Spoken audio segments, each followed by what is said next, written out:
Welcome to See Crime Stories, true stories of the missing and the pursuit of answers. Christmas Day, 1996. Southeast of San Antonio, 32-year-old Patty Vaughn is home in La Vernia with her 3 children. On paper, it looks like a normal holiday. In reality, her marriage is fractured, her husband is living elsewhere, and almost every plan for the future is under pressure. By the next afternoon, Patty is gone. What brings law enforcement into this story is not a dramatic 911 call or a witness to violence. It is a tan Dodge minivan sitting alone off Loop 1604. The vehicle is pulled to the side of the road. One tire is flat. The doors are left unsecured. Inside are personal items that should still be with a mother of 3 who planned to return home. The one thing missing is Patty. Deputies run the plates and link the van to a fresh missing person report.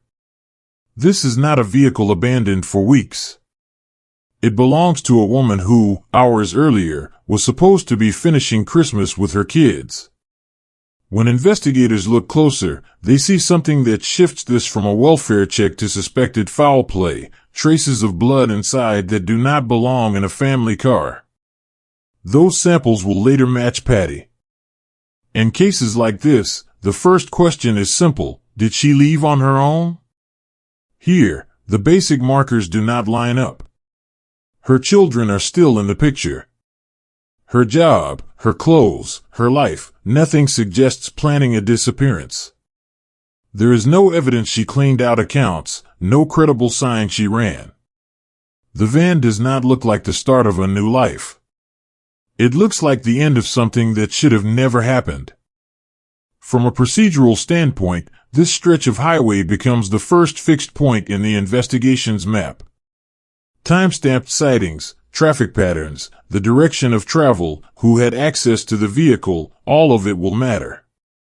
But on day 1, what investigators know is narrow and sharp: a missing woman, her car staged where she does not belong, and biological evidence that points away from any she just left theory. For Patty's family, this is the moment the story stops being about a difficult separation and becomes a permanent question. For detectives, it is the opening frame of a file that, even now, has no body, no confession, and no charges. This series will follow that file the way an actual case agent would, one scene, one finding, one decision at a time. No side plots. No invented twists. One case only: the disappearance of Patty Inez Brightwell Vaughn. Patty is 32, a mother of 3, reported missing on December 26, 1996. Her van is found on Loop 1604 with a flat tire and her blood inside. She has never been seen since. When the only thing left behind is a vehicle and a trace of blood, where should investigators really start looking, and who should have to explain how that van ended up there? When investigators pulled Patty Inez Brightwell Vaughn's file in late December 1996, the first task wasn't theory. It was identification. Who is this woman whose van is left on Loop 1604? What does her life look like the day before she disappears? Patty is 32, living in La Vernia, Texas, just outside San Antonio. She works, raises 3 young children, and manages a house that used to be shared with her husband, J.R. Jerry Vaughn. By the end of 1996, that marriage is in serious trouble. He has moved out. She is trying to move forward. That combination, young mother, active routine, fixed responsibilities, recent separation, is exactly the kind of profile homicide units and missing persons squads study closely. Not for drama. For risk. Detectives talk to her family and friends. The pattern that comes back is consistent. Patty is described as hands-on with the kids, reliable at work, rooted in her community. No one reports secret plans to leave the state. No one reports a hidden life that would explain vanishing without a word. She has begun seeing another man, but even that, according to the people around her, is part of trying to rebuild, not running away. For an investigator, those details matter more than any headline. They cut against the idea that she simply abandoned everything. On the home front, the picture is more strained. The separation from JR is recent. There are disputes over money, property, and what happens next with the house. People close to Patty recall arguments, tension, moments that made them uneasy. Those accounts are not a conviction, but they are data points. When a spouse or estranged partner goes missing, you log every indication of conflict. You map opportunity. You pay attention to who had keys, who had reason to be there, who knew her schedule on Christmas Day. By the time the minivan is linked to the missing person report, investigators already know one more critical fact: Patty had strong ties to her children. That is not a sentimental note, it is a practical indicator. In real case work, when a devoted parent disappears without arranging care, without taking essential items, and without making contact, it is treated as a red flag. It suggests interruption, not decision. That conclusion doesn't name a suspect, but it narrows the lane. You are likely dealing with someone else's choice, not hers. This is where victimology becomes the first real forensic tool in Patty's case. No body has been found. There is no confirmed crime scene presented to the public yet. But the structure of her life, job, kids, commitments, local routines, is clear and stable enough that she started over somewhere is not a credible primary explanation. For an audience, that might sound obvious. For an investigator, it's the foundation that justifies treating her disappearance as suspected foul play. From a human point of view, understanding Patty this way does one more thing. It keeps the focus where it belongs. She is not a character built to decorate a theory. She is the center of the file. When we talk about tension in a marriage or a new relationship, it is because those elements shape risk and motive, not because they are gossip. That is the difference between storytelling that respects the victim and content that uses her. As viewers, this is the moment to step into the investigator's seat. You know her age, her role as a mother, her community ties, her separation, and the basic pattern of her life. You know she has every reason to stay engaged with her children's lives and no documented plan to leave them behind. When that kind of person disappears, the question is not, did she walk away? The question is, who had the access and the timing to make her disappear on their terms? Patty Inez Brightwell Vaughn, age 32, missing from La Vernia, Texas, United States, is now viewed as a likely victim of foul play, not a voluntary runaway. The primary person tied closest to her life at the time is her estranged husband, J.R. Jerry Vaughn, long noted in public reporting as the key focus of scrutiny, but never charged. Next, we move out of background and into the house itself, where the evidence inside Patty's own home starts to confirm what her life story already suggests. By the time deputies connect the van on loop 1604 to a missing person report, the next step is automatic: walk the clock backward. If Patty Inez Brightwell Vaughn does not fit the profile of someone who simply leaves, then something in the days and weeks before December 25, 1996, should show where the pressure was building. In October 1996, Patty and J.R. Jerry Vaughn separate. He moves out of the La Vernia home. The marriage has been under strain for a long time: arguments, financial disputes, questions about control. Now those tensions are formalized. The house, the children, the routine sit with Patty. That doesn't just define her daily life, it defines who has access, who has reasons to be there, and who stands to lose if custody or property decisions do not go their way. Investigators start documenting that separation period. They hear about disagreements over money. They hear that Patty is trying to move forward, including seeing another man, something those close to her say JR was aware of. That detail is not gossip. It matters because in real-world casework, jealousy and resentment inside a failing marriage are recognized risk factors. When a spouse later disappears, those risk factors are not ignored. The focus then tightens to the days immediately before Christmas. Patty is making ordinary plans. She has gifts for the kids. She is expected at work afterward. Nothing in her schedule, according to witnesses, signals a plan to disappear. That consistency becomes important when investigators compare it with what happens on December 25th. On Christmas Day, JR is at the La Vernia house with Patty and their 3 children. Different sources frame the day in slightly different ways, but one point is stable: he is physically present in the home. That is confirmed through statements and family accounts. Sometime that day, there is a reported argument between the two.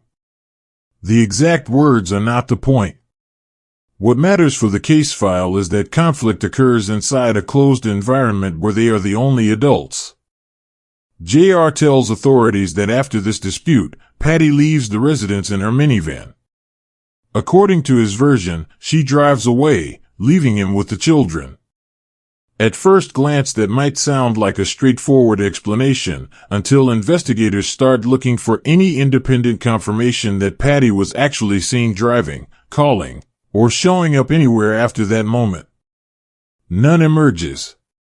No verified sighting.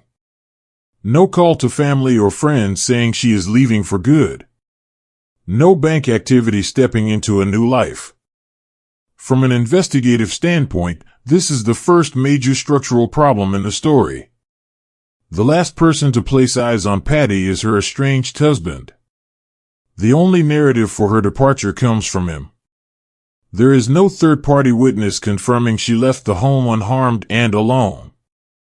When you match that with her established pattern, a committed mother, engaged with work, and active contact with relatives, the claim that she simply drove off and vanished becomes harder to accept without stronger support.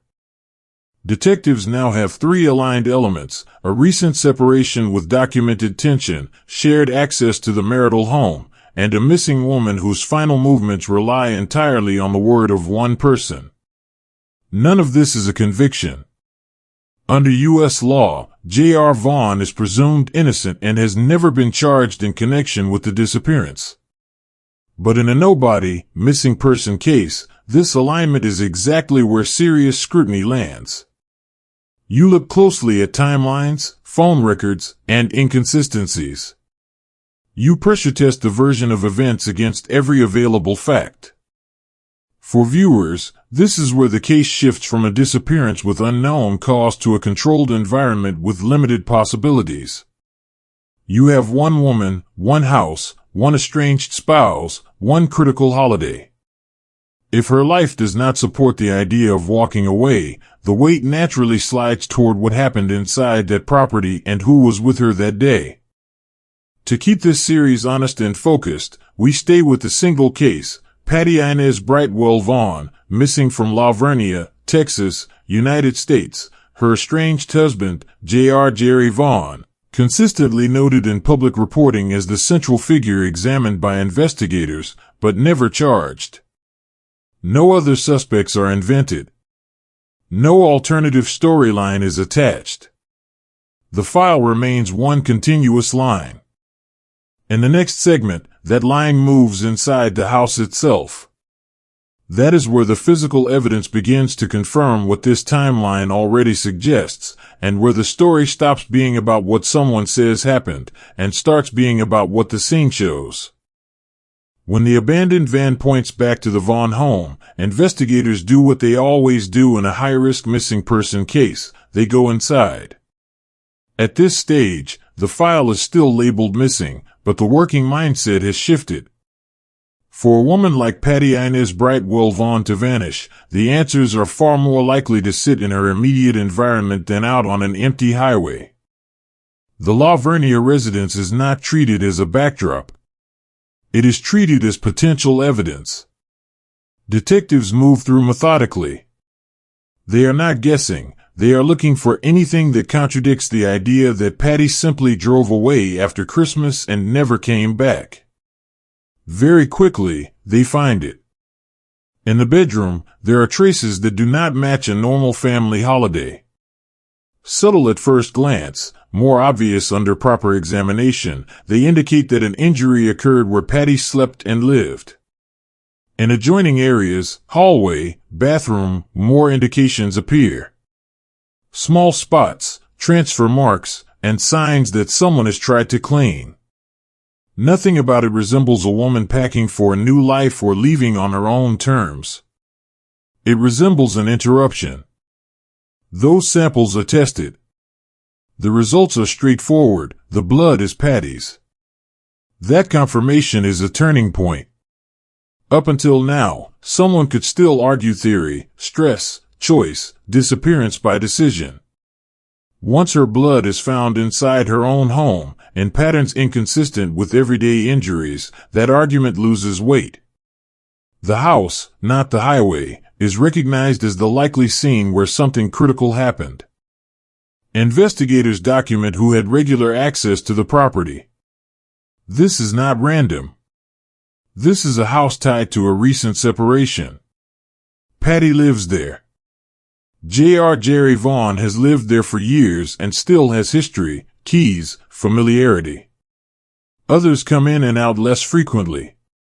When a suspected event occurs inside a controlled space, the pool of possible actors narrows. That does not mean the case is solved. It means the investigation is no longer dealing with an unknown location or a stranger in the dark. The presence of cleaning activity becomes part of that picture. Certain areas show signs they were wiped or treated in ways that do not fit routine housekeeping. In missing person investigations, especially those involving intimate partners, attempts to remove or reduce visible traces are red flags. If nothing was wrong, there would be no reason to alter the scene.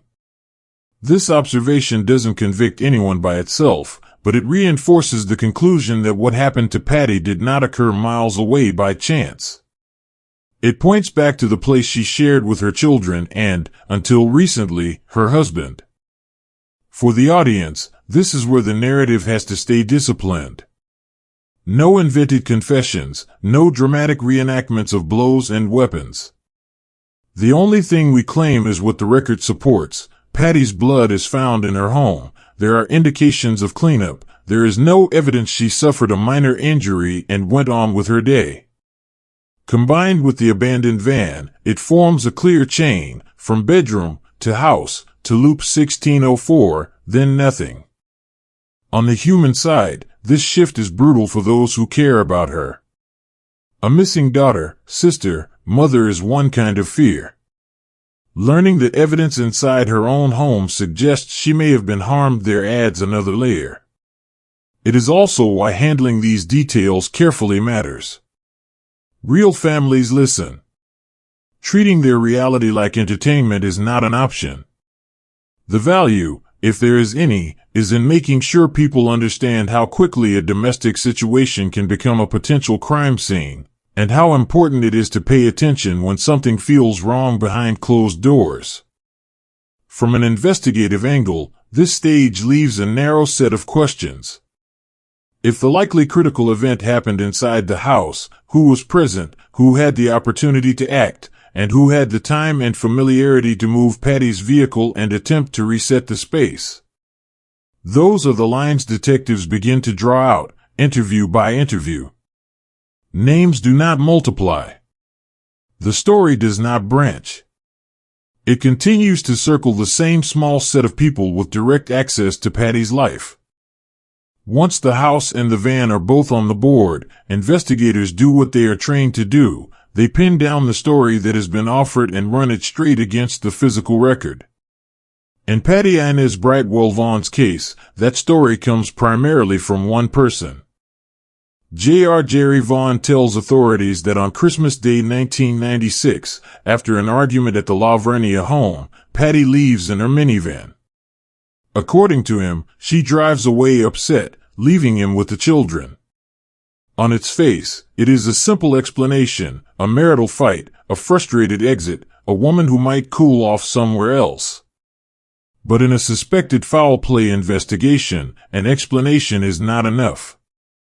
It has to survive contact with timestamps, locations, and what the scene shows. Detectives lock the timeline. Patty is last known to be at the house on December 25th. She is reported missing on December 26th. Her minivan is found that same day on Loop 1604. There is no confirmed sighting of her between the alleged departure and the discovery of the van. No call to her employer to say she will not be in. No visit logged with friends or family.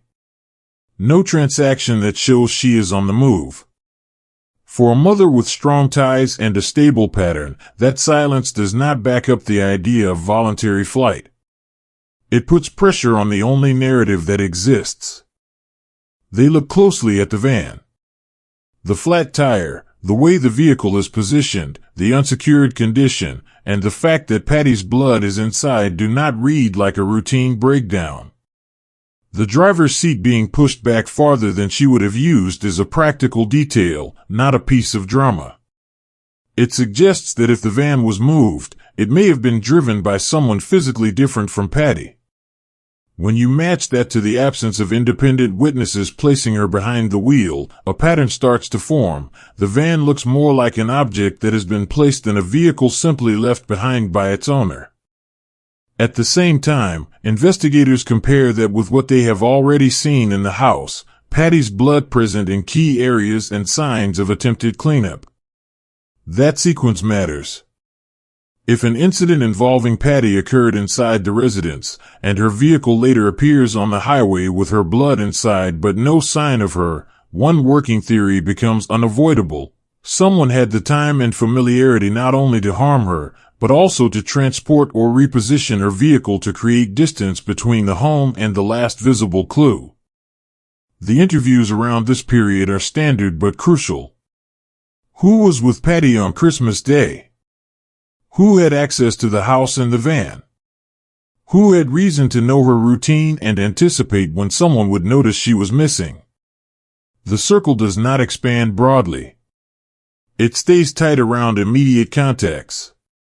Publicly available information, as of November 2025, reflects that J.R. Vaughn remains the central focus of scrutiny in media and law enforcement commentary.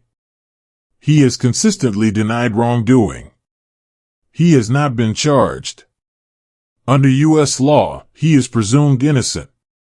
That legal reality is important, and it stays in this story. From a case-building perspective, though, certain facts are hard to ignore. The last person acknowledged to see Patty alive is the same person providing the only account of her departure. The same account does not line up cleanly with the physical layout of evidence: blood in the home, no independent corroboration of her driving away, van positioned in a way that raises questions, and no sign of her anywhere she was expected to be. This is exactly how a nobody case begins to take shape, not from a confession or a single dramatic find, but from a series of conflicts between what someone says and what the environment records. For viewers, the value in walking through this is not to rush to label a killer, but to understand how investigators separate possibility from probability. Families of missing people hear all kinds of theories. The responsible approach is to stay with what can be shown. Here, what can be shown is that the version of events explaining Patty's disappearance depends entirely on trust in one person's word, while the measurable evidence steadily erodes that trust. There is also a human truth sitting under these details. In many cases like Patty's, the difference between a solvable file and a permanent question is whether anyone in that tight circle chooses honesty over loyalty, fear, or self-interest. That is why these early inconsistencies matter. They are not just technical points for a report. They are potential pressure points, where one accurate statement could shift an entire case. Once the house and the van are processed, the case stops being broad. It becomes small. In a nobody disappearance like Patty Inez Brightwell Vaughn's, investigators look first at the people with proximity, motive, and access. That circle is not theoretical, it is short, with names they can write on one page. They start with the person whose account defines Patty's last reported movements, J.R. Jerry Vaughn, her estranged husband. He confirms being at the La Vernia home on Christmas Day 1996. He confirms an argument. He says she left in the minivan, upset. From that point on, every step in his story is broken down. When did he arrive? When did he leave? Who spoke to him? Where he claims to have gone. Good investigators do not attack, they test. Detectives check what they can: family statements, available phone activity, work-related information, anything that can independently support or contradict his timeline. They already know Patty's van is found abandoned, with her blood inside. They already know blood consistent with Patty is located in the house, and places that raise serious concern. They already know no one can reliably place her alive after the window of time he describes. That combination makes his version less a casual explanation and more a critical piece of evidence to examine. Others in Patty's life are not ignored. Her boyfriend is interviewed. Friends and relatives are spoken to. They are asked where they were, what they saw, what Patty told them in the weeks before she vanished. If there were a credible threat or an outside stalker, this is where it would surface. It does not. What does surface repeatedly, in open sources and interviews over the years, is tension inside the marriage, conflict about separation, and concern directed back toward the man who last claimed to see her. Law enforcement never publicly names a long list of suspects in this case. They do not need to. By process of elimination, their attention largely stays on the same individual. Over time, public reporting reflects that reality. J.R. is consistently referred to as the primary focus of the investigation. He has maintained his innocence. He has not been charged. That legal status is as important to say out loud as any suspicion. We are dealing with an unsolved case, not a completed prosecution. Then comes a choice that deepens unease for Patty's family. Years after her disappearance, J.R. petitions for Patty to be declared legally dead in absentia. On paper, this can be presented as a procedural step about property and status. Inside a cold case file, it lands differently. When there is no body, no arrest, and unresolved forensic questions in the family home, a push to formalize death without resolution inevitably draws attention. It is one more reason investigators, and the public, keep his name mentally pinned to this case. What we do not see are solid indicators pointing in a new direction. No credible evidence emerges that Patty staged her own disappearance. No verified link to a random abductor. No alternate partner with a stronger motive profile and comparable access to her home and vehicle. The circle stays narrow because the facts keep it narrow. For anyone following this case, this phase is frustrating and instructive at the same time. It shows how a nobody investigation can come very close to a charging decision and still fall short. Circumstantial evidence can be powerful, but in the American system it has to clear a high bar. Likely is not enough. If a prosecutor cannot convince 12 people beyond a reasonable doubt, a failed trial can lock a case in limbo forever. That risk is one reason some nobody cases sit for years, even when most roads lead to the same front door. There is a human cost to living in that space. Patty's relatives, her community, and people who discover her story decades later are left with a name that is always implied but never adjudicated. It is exactly why handling the narrative with care matters, to keep pressure on the truth without claiming a verdict the courts have not reached. For a lot of people, Patty Inez Brightwell Vaughn's story feels like it froze in the late 90s. A missing mother, a suspicious scene, a van on Loop 1604, no arrest. On paper it could look like another file pushed to the back of a cabinet. In reality, that is not what happened. Over the years, the case moves between local investigators, the Texas Rangers, and dedicated cold case personnel. The label changes, but the posture stays the same. Treat this as a likely homicide with no recovered body. That classification matters. It drives how tips are logged, how evidence is stored, and how often the file gets pulled back onto a desk. Detectives and Rangers revisit the original work. They review statements from 1996 and 1997, checking for gaps or contradictions that might have been missed when emotions were fresh and pressure was high. They confirm again who saw Patty last, who had keys to the house, who could have driven the van, who benefited from her disappearance. The list does not grow. It stays concentrated on the same small circle in La Vernia, Texas.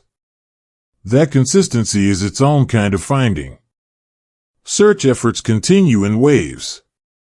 Over the years, there are targeted searches of rural properties and areas believed to be relevant to people tied to Patty's life. Some are driven by specific tips, others by new analysis of travel times and geography based on the known timeline. None leads to Patty's remains. Each time, investigators have to balance disappointment with discipline. No body means no confirmation.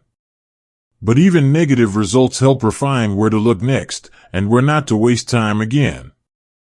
Public coverage keeps the case alive. Local stations in the San Antonio area air updates, especially around anniversaries. National true crime programs and online communities pick it up. When that happens, law enforcement usually follows with a reminder, this is an open investigation. They invite information, but they do not announce new suspects or alternate theories.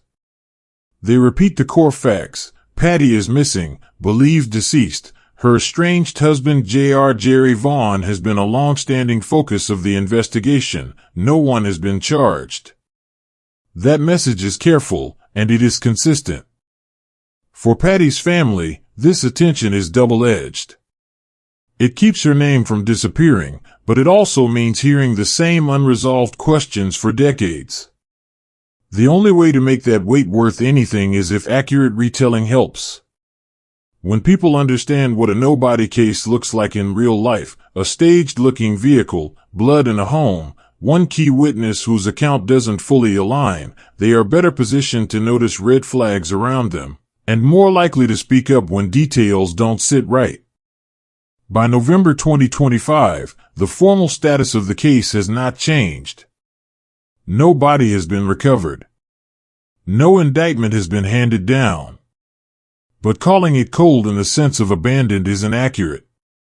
The structure is there, preserved evidence, documented inconsistencies, and a narrow field of possible explanations. This is what makes Patty's disappearance one of those files that feels close, even without a resolution.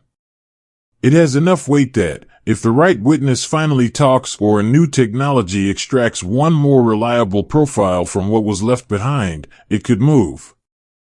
Years after Patty Inez Brightwell Vaughn vanished, investigators took another run at the evidence, this time with updated forensic tools. One of the key pieces revisited was her minivan, the same vehicle found on Loop 1604 the day after Christmas 1996, already linked to her disappearance and to traces of her blood. Testing confirmed what early work suggested, the van was not just an abandoned car. It contained biological material tying it directly back to Patty. Later analysis also identified DNA from an unidentified woman. That profile has never been publicly matched to a suspect or tied to a clear role in the crime. It could be innocent transfer. It could belong to someone who rode in the van at another time. Or it could belong to someone who helped move the vehicle. The point is simple, science added a new question, not a final answer. When you step back from individual details, the structure of the case is stark and doesn't need embellishment. Patty, 32 years old, disappears on Christmas Day 1996 after reported conflict at the La Vernia home. Blood of hers is found inside that house in a way that does not fit an everyday injury. Her minivan is found left on the highway with her blood inside. She never contacts her children, never resurfaces, never uses her financial accounts. No credible evidence shows her starting a new life. Everything points away from voluntary disappearance and toward homicide, even if the exact method and location have never been proven in court. The investigative focus has, for decades, centered on one person, her estranged husband, J.R. Jerry Vaughn. He is the last confirmed adult known to be with her. His account of her driving away stands alone, unsupported by independent witnesses or corroborating data. Decisions he has made since, including pursuing a declaration of her death in absentia, have only increased public scrutiny. At the same time, the legal reality cannot be twisted. He has never been charged in connection with Patty's disappearance. Under U.S. law, he is presumed innocent unless and until a prosecutor brings a case and a jury is convinced beyond a reasonable doubt. And that is where this story sits, as of November 12, 2025. The evidence is substantial but circumstantial. It suggests a narrow pool of possibilities, but does not clear that last legal threshold. That tension is why no body cases are so difficult. Investigators may be confident they are looking in the right direction, prosecutors may believe a jury would agree, but one missing piece, human remains, a direct admission, a cooperating witness, a decisive forensic match, can be the difference between a strong suspicion and a viable indictment. Push too early and lose, and the chance at justice can be damaged permanently. For Patty's family, there is no academic comfort in that. They live with a daughter, sister, mother who never came home, and a system that, so far, has been unable to formally answer the question they wake up with every day. The only responsible way to tell her story is to respect those limits while refusing to let her case dissolve into rumor or be hijacked by invented endings. So this is where we leave it, with one clear line instead of two competing narratives. Patty Vaughn, 32, disappeared from her life in La Vernia near San Antonio, Texas, on December 25, 1996. Her van was found abandoned with her blood inside. Her blood was located in her home. She has never been found. No one has been convicted or even formally charged over her disappearance. J.R. Vaughn remains, in public reporting and investigative history, the central person of interest, but in the eyes of the law he remains unconvicted and entitled to the presumption of innocence. The case is open. The evidence is waiting. The difference between unsolved and answered may rest with a lab result that finally connects, or with one person who decides that holding on to what they know is no longer acceptable. As someone who has walked you through Patty Vaughn's case, I'll leave you with this: pay attention to the people around you, trust patterns over excuses, and speak up when something is wrong. Justice in cases like this depends on ordinary people refusing to look away. If this story moved you, tell me in the comments what you think, where you're watching from, or why it didn't work for you, and if you want more work like this, hit subscribe and stay with C Crime Stories.